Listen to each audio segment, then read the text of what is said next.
Dua peristiwa terjadi berurutan menimbulkan semacam puzzle. Jokowi menemui Presiden Prabowo di rumahnya, mengulang peristiwa 6 bulan lalu. Untuk apa?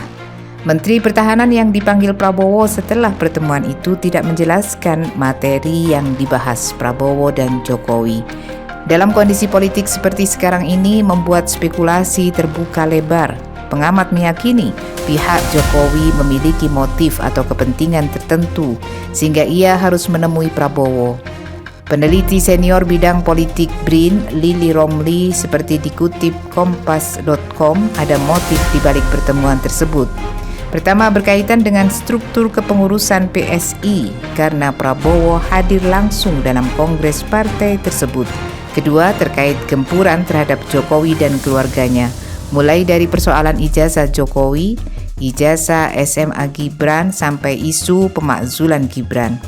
Ketiga, Jokowi bisa saja ingin membicarakan posisi orang-orang dekatnya di kabinet, maupun mereka yang sudah didepak. Sebut saja Budi Ari Setiadi, pimpinan kelompok relawan pendukung Jokowi yang terkena reshuffle dari kursi Menteri Koperasi. Terakhir, Jokowi ingin menyampaikan dukungan terhadap wacana 2 periode pemerintahan Prabowo-Gibran hingga 2029. Dari 4 motif yang disodorkan Lili, persoalan paling mengkhawatirkan Jokowi adalah poin kedua, yaitu terkait gempuran terhadap dinasti Jokowi. Mulai dari persoalan ijazah Jokowi, ijazah SMA Gibran, sampai isu pemakzulan Gibran. Bahwa tidak ada lagi orang mendampingi presiden, baik dari Pak Prabowo maupun dari dari Jokowi.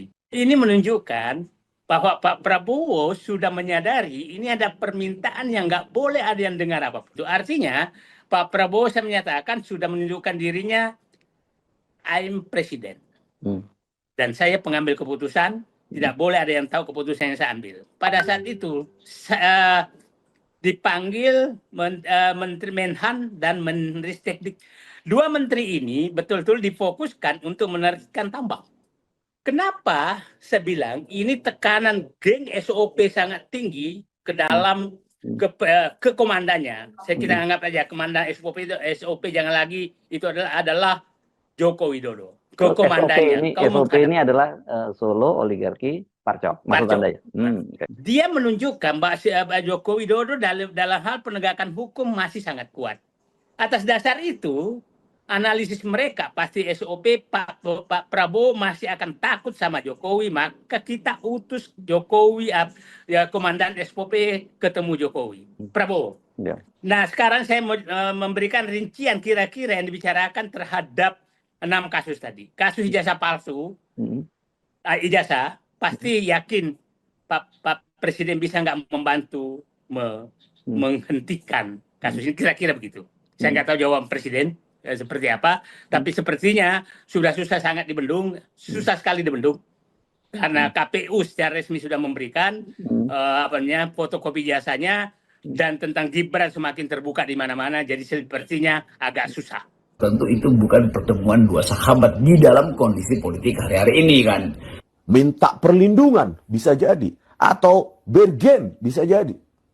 Karena sudah ketahuan anaknya memang tidak pernah punya ijazah SMA atau SMK. Itu bukti yang telak. Dalam pandangan akademisi Ali Syarif, seruan untuk mengadili Jokowi dan memakzulkan Gibran bukan sekadar gema oposisi politik. Ia adalah jeritan nurani publik yang telah dibohongi. Terlalu lama rakyat diminta bersabar, diyakinkan bahwa semua ini bagian dari proses penyucian bangsa. Tapi penyucian tanpa kejujuran hanyalah kosmetik dosa. Kita tidak sedang disucikan, kita sedang ditenangkan agar lupa.